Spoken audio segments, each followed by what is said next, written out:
우리 짧은 말씀이니까요. 다 같이 한 목소리로 소리내서 읽도록 하겠습니다. 같이 읽겠습니다. 시작.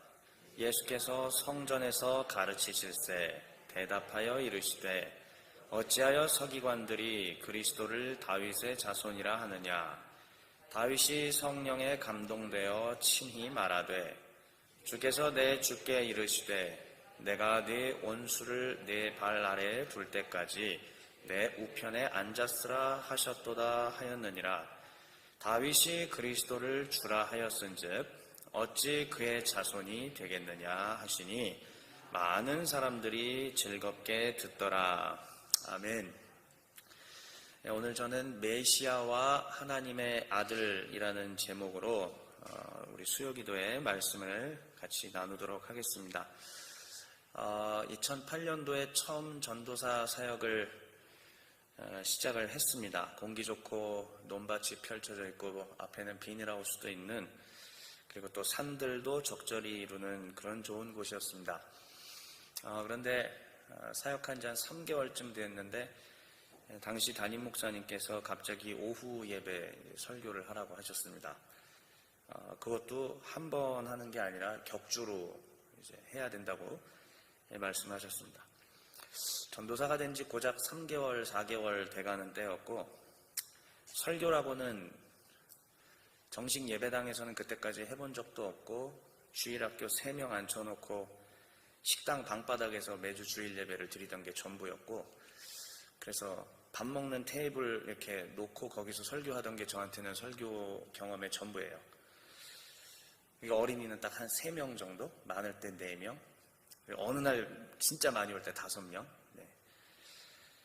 그런데 갑자기 한 20-30명이나 되는 성도님들 앞에서 말씀을 증거해야 된다니까 얼마나 두렵고 떨렸겠습니까? 그래서 눈이 감기고 피곤한데도 불구하고 하나님께 기도하면서 어떻게 말씀을 준비해야 될까요 하면서 첫 설교를 준비를 해서 했습니다. 그게 아마 제 기억으로 예수님이 무리를 걸으시는 장면이었던 걸로 기억을 하고 있는데요. 이제 문제는 그거 한 번으로 끝나는 게 아니라 격주로 해야 된다는 사실이에요. 그래서 그 다다음 주에 무슨 설교를 또 해야 되나 그랬을 때 또 은혜라는 것이 무엇인가 한번 생각해보자 하는 그 주제로 또 은혜의 본질이라는 제목으로 제가 했었던 것 같습니다. 2번째까지는 괜찮은데 이제 그 다음부터는 도대체 무슨 설교를 해야 되나, 도대체 그냥 무슨 말씀을 전해야 되나 걱정이 되는 겁니다. 그래서 이제 그러고 있다가 그때 때마침 이제 어느 분하고 한번 만나서 얘기를 한 적이 있는데, 대화 가운데 느낀 게 있어요. 뭐였냐면은 우리가 서로 생각하고 있는 예수님이 좀 다르다라는 거를 느꼈어요. 제가 생각하고 있었던 예수님, 또 그분이 생각하고 있었던 예수님이 조금 달랐던 겁니다. 그렇다면은 어떻게 서로 달랐느냐 봤더니, 저는 예수님께서 부활하시고 승천하신 뒤에 우리를 재림하셔서 우리를 되살리실 때 저는 몸으로 부활하는 것을 믿고 있었는데, 그분은 몸으로 부활하는 것에 대한 개념이 전혀 없으셨던 겁니다. 그래서 그냥 영원히 우리의 영혼이 둥둥둥둥둥 떠다니는 그런 상태로 산다라고 생각을 하고 있더라고요. 평생 신앙생활을 하신 분입니다. 그래서 제가 이 얘기를 한번 한 적이 있던 것 같은데, 사도신경을 한번 외워보시오라고 얘기를 했어요. 그랬더니 쭉 읽다가 갑자기 무릎을 탁 치는 겁니다. 그분이 뭐냐면 몸이 다시 사는 것과 라는 우리의 신앙 고백이 있었잖아요. 근데 몸이 다시 사는 것과 라는 신앙 고백을 하고 있었으면서도 우리가 육체로 부활하는 것을 전혀 인지를 못하고 있었던 그러한 것이었었습니다. 그분과의 대화가 끝나고 난 다음에 옳았구나, 이제 내가 무엇을 설교를 해야 될지 알게 되었다. 그래서 그때부터 제가 사도신경을 이제 시리즈로서 계속 정말 열심히 잠을 줄여가면서 준비해서 한 2년 반 동안 격주로, 혹은 이제 3주에 한 번 이 정도로 사도신경 강의를 준비해서 가르쳤었습니다. 물론 이제 시골에 계신 우리 성도님들이셨기 때문에 제가 설교하면은 열심히 주무십니다. 점심 먹고 얼마나 졸려요. 열심히 주무시는데도 불구하고 저는 그런 거 신경 쓰지 않고 그냥 열심히 했습니다. 그런데 하는 동안에 이제 제가 전도사로서 제가 알고 있던 하나님이 그동안에 요만했었다면은 요만했던 하나님이 점점 커지는 것을 느낄 수가 있었고요.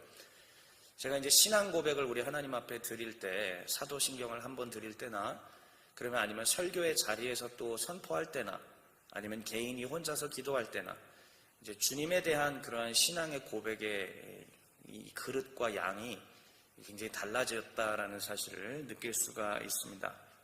오늘 본문은 예수님께서 그 스스로 신분을 드러내시는 장면입니다.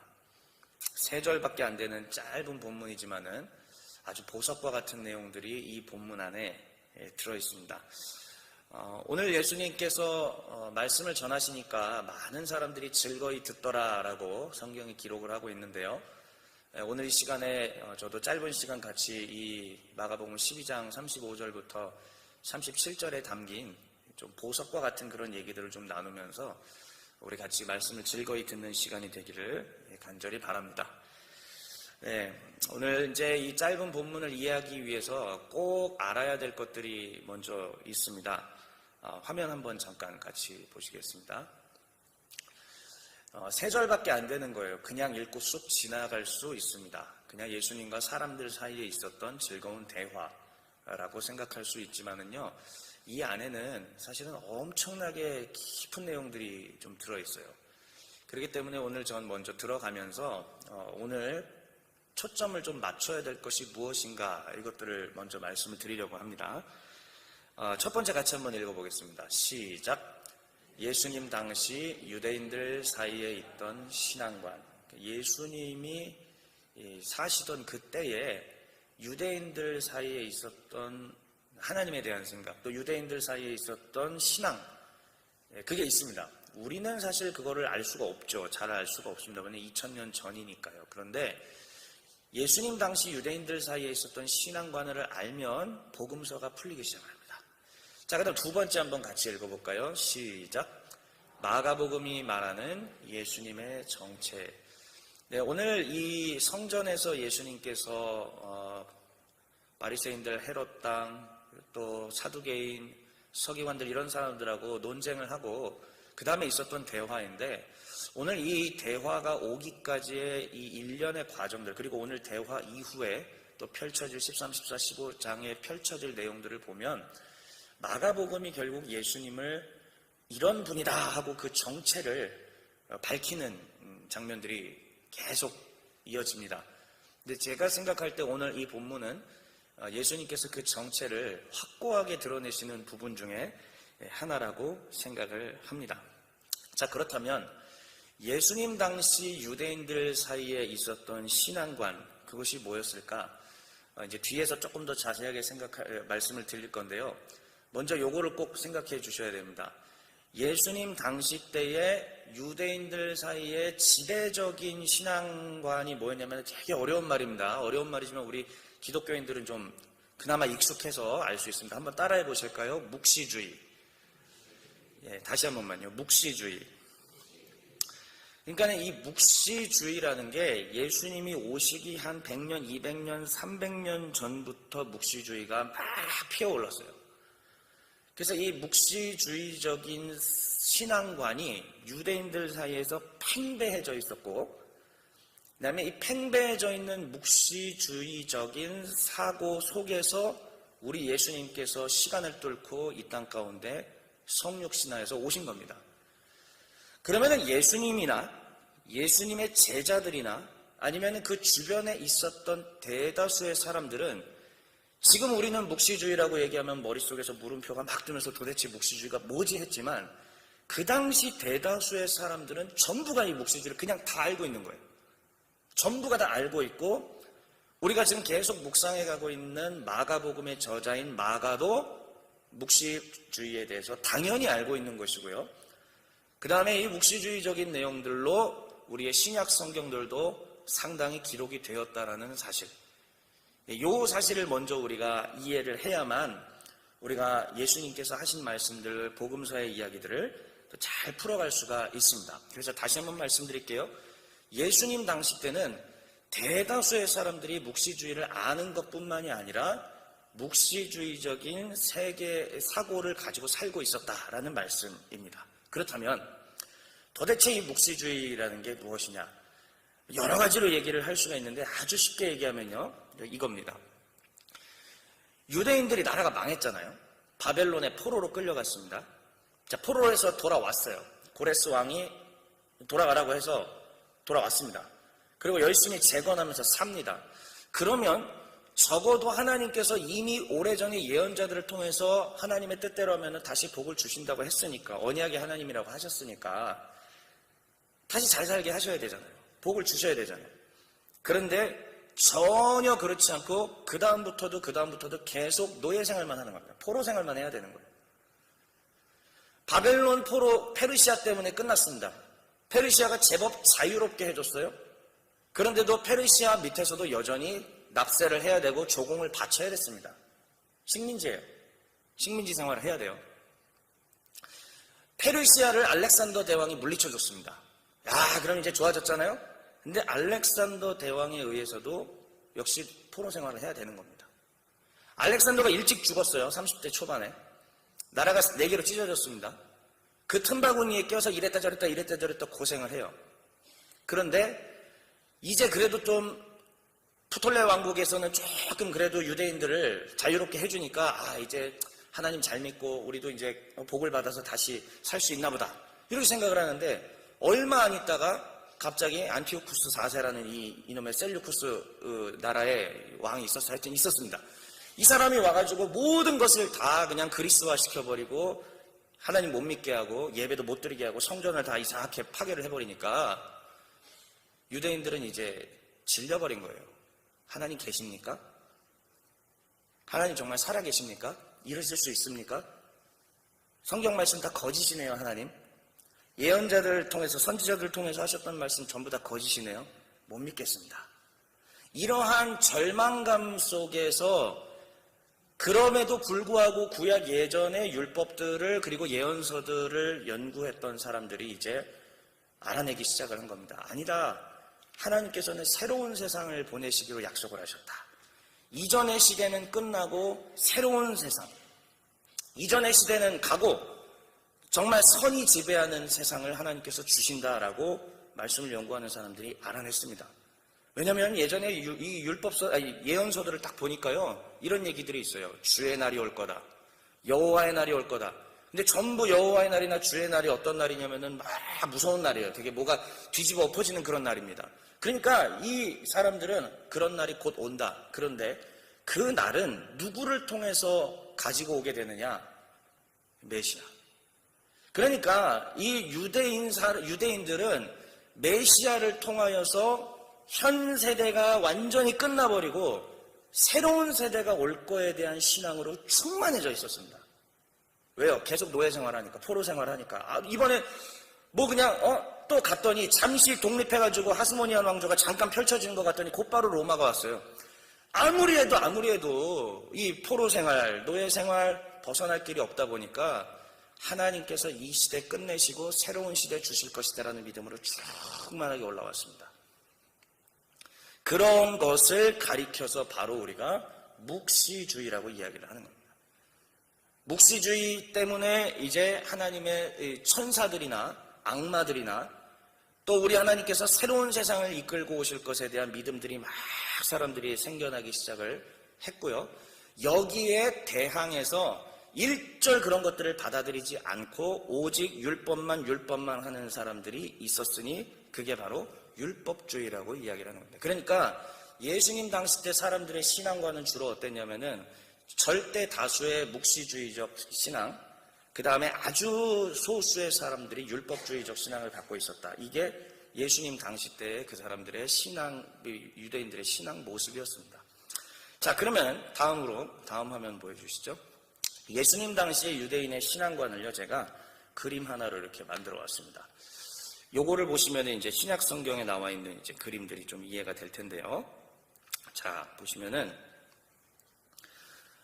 정치 노선과 신앙 노선 두 개가 있습니다. 이 정치 노선이라는 것은 뭐냐면은 로마랑 친하냐 아니면 로마에 반대하느냐 요거고요. 신앙 노선은 뭐냐면 묵시주의적인 신앙관을 갖고 있느냐. 다시 말하면 영, 악마, 천사, 그 다음에 세상이 끝난다, 그 다음에 뭐 이런 것들을 믿느냐. 이게 묵시주의고요. 율법주의는 일절 그런 것들, 영 그런 거 없어, 천사 없어, 악마도 없어, 다 배격하는 거예요. 그런 거를 율법주의라고 이야기를 합니다. 자, 그러면 이미 어려운 말 같은데 제가 이제 알아들을 수 있는 얘기들로 좀 해드릴게요.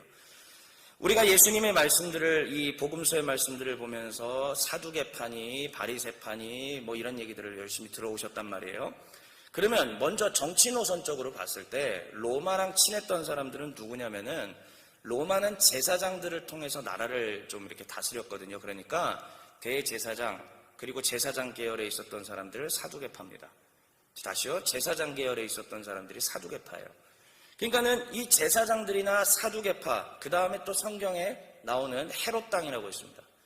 헤롯 당은 뭐냐면 이제 헤롯 대왕, 그리고 헤롯 대왕의 그 아들 뭐 아켈라오, 안티파스, 필립 이런 사람들이 그 계열들인데, 결국은 로마가 헤롯을 통해서 유대를 지배했거든요. 그러니까 헤롯 당은 뭐냐면 헤롯을 추종하니까는 당연히 로마랑 친한 겁니다. 그러니까 이 로마랑 친한 사람들은 제사장이나 사두개인이나 그 다음에 헤롯 당 이런 사람들이 있는 거고, 다 성경에서 어디서 들어본 얘기들이에요. 로마에 반대하는 사람들은 또 누구냐면은, 또 여기도 나뉘어집니다. 우리나라도 예전에 이제 온건계파와 급진계파로 나눠졌던 것처럼 강성 반대파가 있고 온건 반대파가 있어요. 이 강성 반대파가 바로 성경에 나오는 열심당입니다. 열심당도 한번 들어보셨을 거예요. 열심당 사람들은 칼을 들어서 로마에 저항하는 사람들이었고요. 그러니까 예수님께서 말씀하시죠. 칼을 든 사람은 칼로 망할 것이다. 그게 거기서 이 열심당을 가리켜서 하신 얘기예요. 그 다음에 바리새인들은 주로 어떤 이 특징들이었냐면 온건하게 반대하는 온건 반대파였습니다. 나중에 친로마로 돌아서지만 예수님 당시 때까지는 온건 반대파였습니다. 자, 그러면 이제 신앙 노선입니다. 이걸로 또 이렇게 나눠지게 되는데, 묵시주의적인, 그러니까 다시 얘기할게요. 천사, 악마, 영, 종말 뭐 이런 것들, 이거를 받아들이는 쪽과 그것을 안 받아들이는 쪽으로 나눠져 있었습니다. 그러면 이거를 받아들이는 계열들이 누구냐면은, 이 바리새파 안에서 두 개로 나눠져 있어요. 바리새파 중에서도 이 묵시주의를 받아들이는 바리새인이 있고 안 받아들이는 바리새인들이 있었습니다. 자, 그러면은 묵시주의를 받아들이는 사람들은 누구냐? 묵시적 바리새파가 있었고요. 그 다음에 이것을 반대하는 사람들은 누구였냐면은 절대적으로 반대하는 사람들이 있었습니다. 그게 누구냐면 사두개파. 그러니까 사두개인들이 요 직전에 예수님한테 와서 부활이 있습니까 없습니까? 죽고 또 죽고 하면 이제 누구의 아내가 되고 그러는 겁니까? 이런 얘기들이 있었잖아요. 그러니까 부활을 가지고 예수님한테 시비 거는 거예요. 왜? 사두개파는 부활이 없으니까, 안 믿으니까. 그래서 이러한 부류로 대충 나눠져 있었다라는 것을 기억을 해주시고요. 근데 예수님 당시 때 일반 대중들과 많은 사람들에게 절대적인 사고는 뭐였냐면은 바로 묵시적 신앙관이었습니다. 이제 조금만 있으면 메시아가 오신다. 이제 조금만 있으면 메시아가 오셔서 이 세상을 끝내시고 새로운 세상을 만드실 것이다.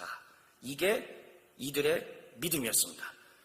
그러면은 이들 사이에서도 메시아 왕국이 또 어떻게 만들어지느냐에 따라서 또 복잡해요. 두 가지 갈래로 또 나눠집니다. 메시아 왕국이 이 지구상의 이 땅에서 만들어진다고 믿는 사람들이 있었고, 메시아 왕국이 저 하늘에서 만들어진다고 하는 사람들로 또 나눠지게 됩니다. 그런데 한번 생각해 보세요. 예수님 당시 때 절대 다수의 사람들이 어떤 메시아 왕국을 기다렸을까요? 하늘, 땅. 하늘의 메시아 왕국을 기대했을까요? 땅의 메시아 왕국을 기대했을까요? 땅입니다. 왜요? 계속 노예생활, 포로생활 하고 있잖아요. 그러니까 예수님 당시 때 사람들은 절대적으로 이 땅 가운데 메시아가 오셔서 새로운 나라를 좀 만들어 주십시오라고 하는 그러한 간절한 바람이 있었습니다. 그럼에도 불구하고 우리가 이미 예수님께서 십자가 지시고 하늘로 승천하시기 직전에 제자들이 이렇게 물어볼 때 예수님은 뭐라고 하시느냐? 제자들이 이렇게 물어봅니다. 이스라엘 나라를 회복하심이 이때입니까? 요거는 이 땅의 메시아 왕국 세우실 겁니까? 라는 뜻이에요.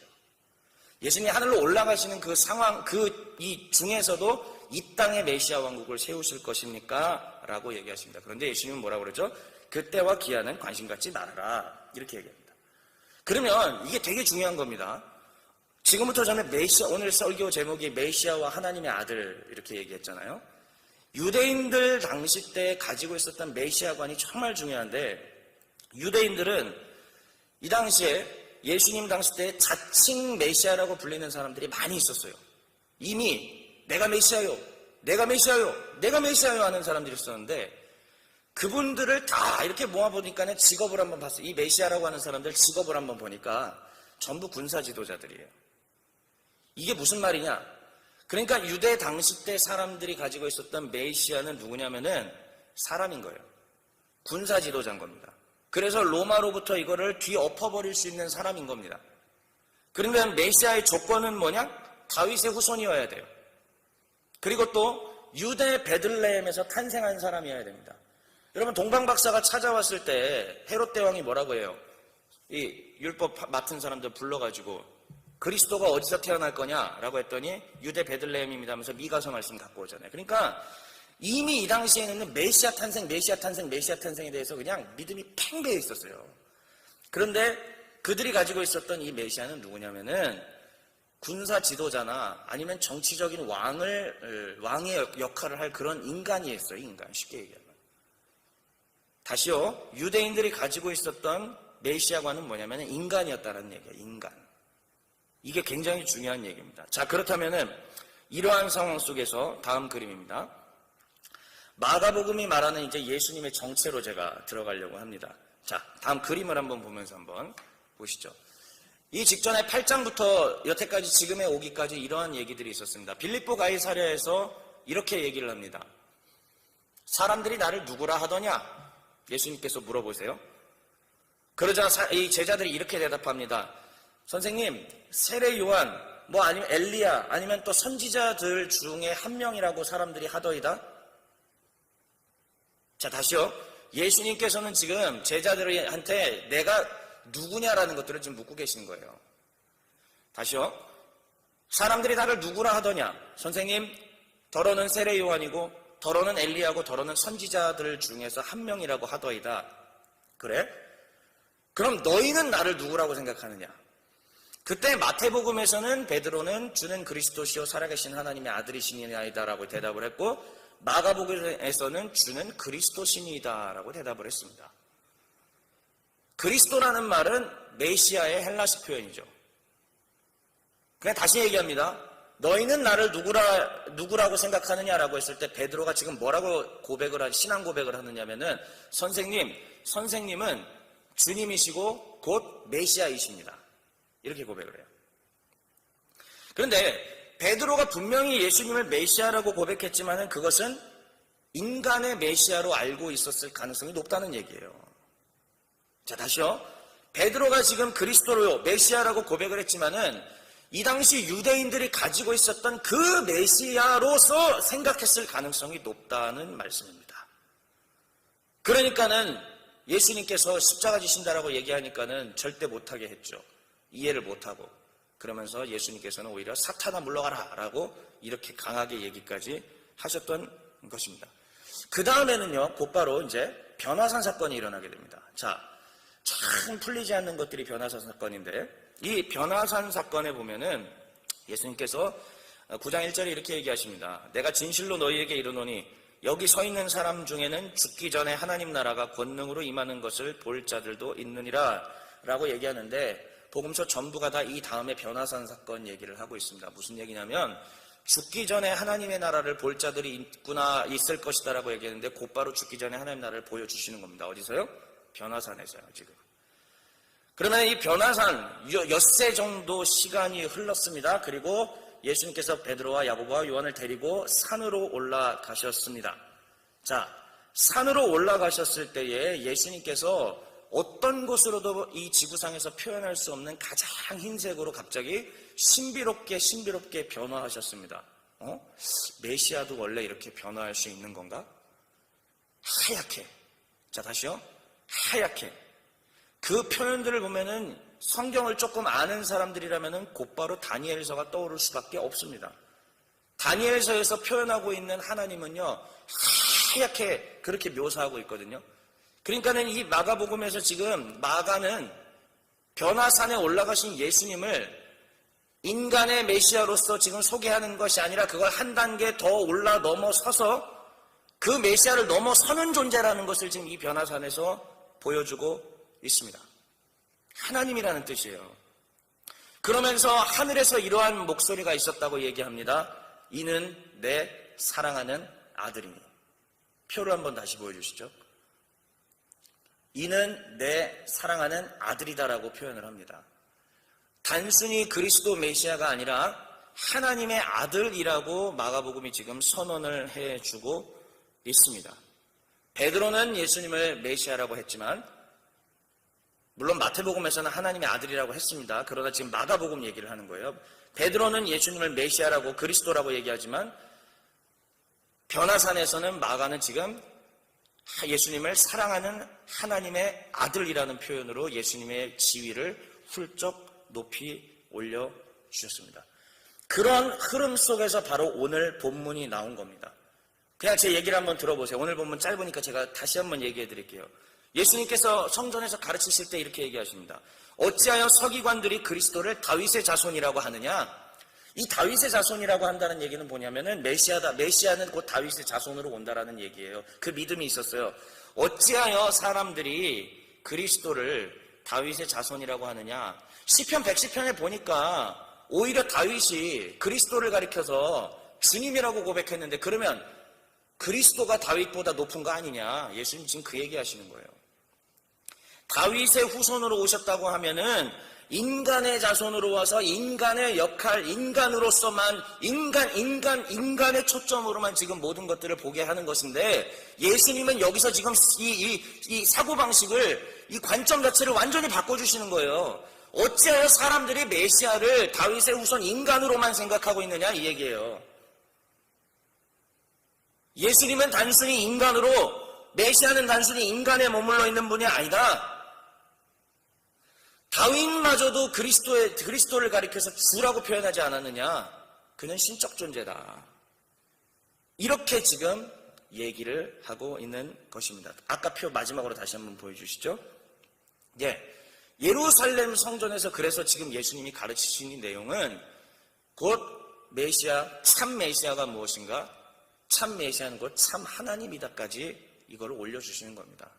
다시요. 유대인들이 가지고 있었던 일반적 메시아는 인간, 그리고 로마로부터 구원할 자, 새로운 세상을 가지고 올 인간 정도로 생각하고 있었는데 마가복음은 지금 우리 이 마가복음을 듣는 사람, 읽는 사람한테 전도하는 거예요. 뭐라고 전도하는 거냐? 예수님은 단순히 인간 메시아가 아니요. 이 땅에 메시아 왕국을 세울 자가 아니요. 하나님의 사랑하는 아들이요. 그리고 그분은 하얗게 변하신 분이요. 여러분, 다니엘서에서 하얗게 변한 분 누군지 기억 안 납니까? 그분이 곧 하나님이었다는 사실 여러분들 유대인들로서 모릅니까? 다니엘서 묵시 문학으로 제일 유명한 건데 다 알잖아요. 그러면은 예수님이 곧 누구겠습니까?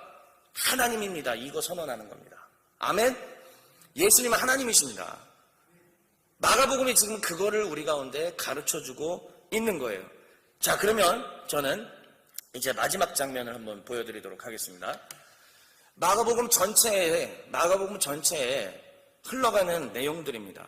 자, 2막이 끝나는 10장 마지막 부분에서 바디메오는 다윗의 자손 예수여 나를 불쌍히 여기소서 했었습니다. 다윗의 자손이라고 표현을 해요.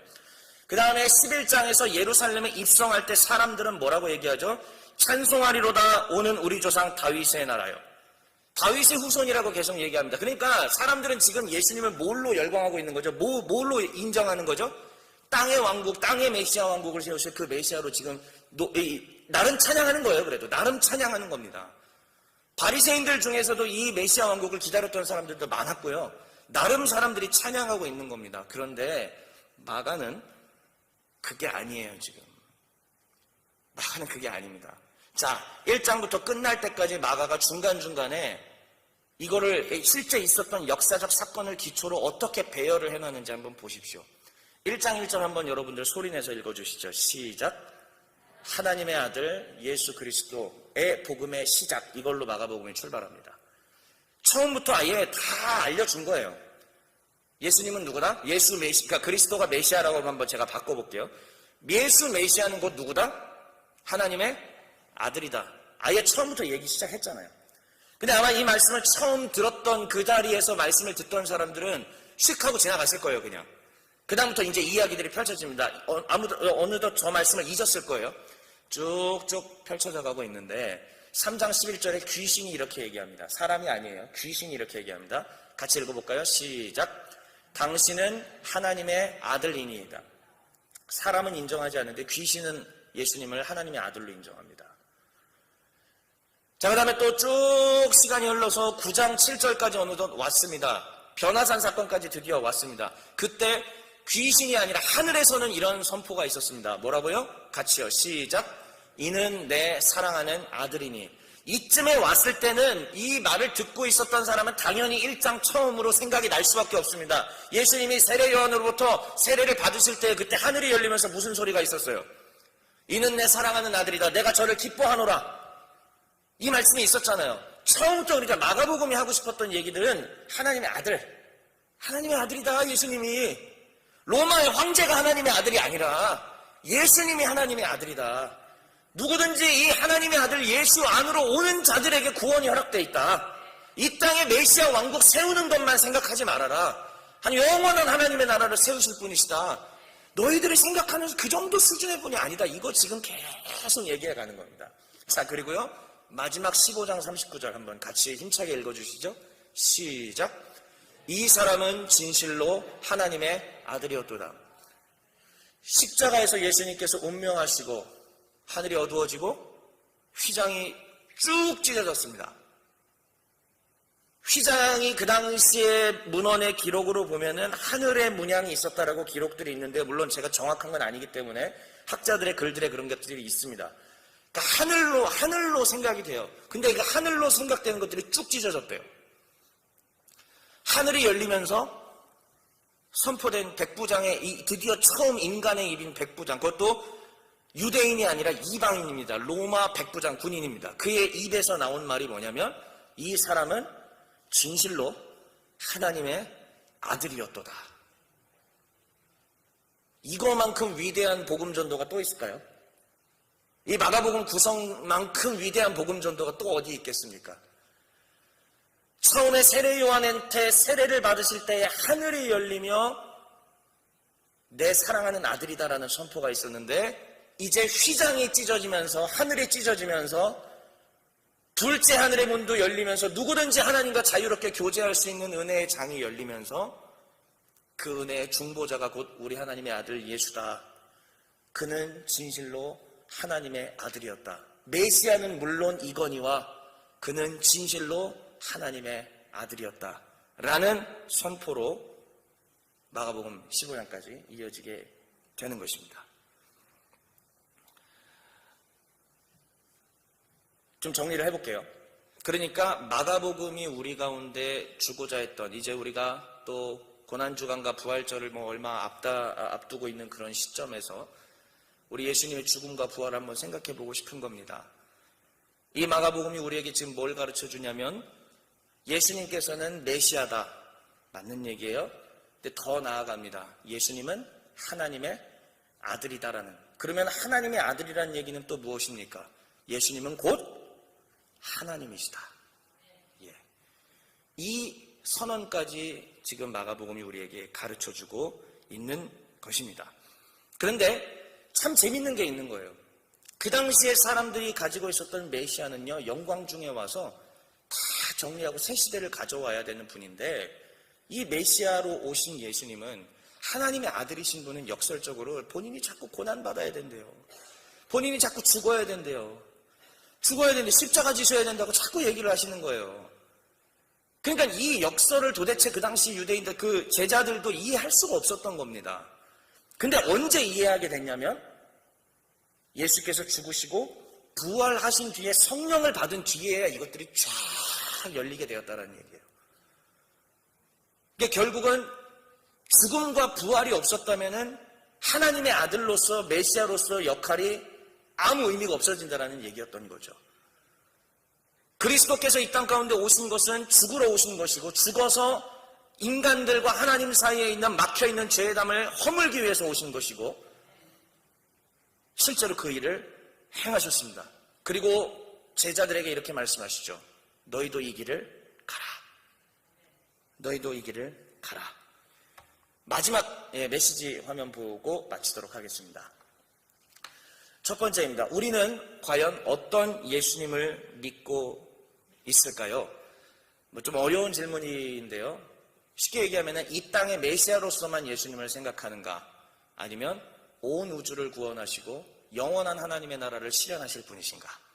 그것을 믿는가 이야기입니다. 그런데 우리가 그렇게 신앙 고백을 합니다. 누구나 다 예수님을 하나님의 아들로 고백합니다.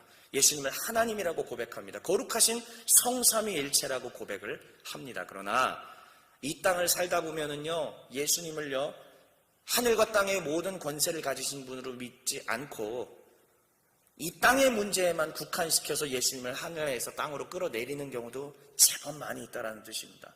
우리 예수님은요, 우리의 땅의 문제에만 관심 있는 분이 절대 아닙니다. 우리 예수님은요, 나의 수준에 머물러 계신 분이 절대 아니라는 사실입니다. 여러분들은 예수님을 누구라고 고백하시나요? 그것은 스스로 한번 찾아보는 시간 되기를 바랍니다. 두 번째예요. 예수님은 유대인들만의 왕국을 세우려 하지 않으셨습니다. 우리는 혹시 과거 유대인들처럼 기독교 왕국을 세우려는 것은 아닐까요? 결국 마가복음의 마지막에 그는 실로 하나님의 아들이었다라고 고백한 사람은 유대인이 아니었습니다. 이방인이었습니다. 예수님의 혈통은 또 이방 여인으로부터 오게 됩니다. 예수님은 이 땅에 계시는 동안에, 특히 갈릴리 사역을 하시는 동안 세리와 죄인을 끌어안으셨습니다. 물론 말이 저걸 기독교 왕국 이렇게 해가지고 조금 이상한 표현 같긴 한데요. 쉽게 얘기하면 그런 거예요. 우리는 우리만의 잔치를 벌리려고 하나, 아니면 그 죄인들에게 손을 내밀고 그들도 기독교로, 그들도 우리 거룩한 하나님의 말씀으로, 우리 예수님의 복음으로 이끌고 있는가 하는 이야기입니다.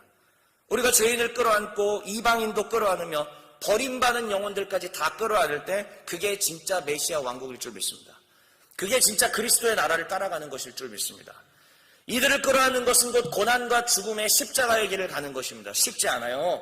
만만한 길이 아닙니다. 그러나 이들을 끝까지 품에 안고 끌어가는 것만이 곧 예수님의 고난과 죽음의 길을 함께 걸어가는 것이라고 감히 말씀드리겠습니다. 가야만 하는 길입니다.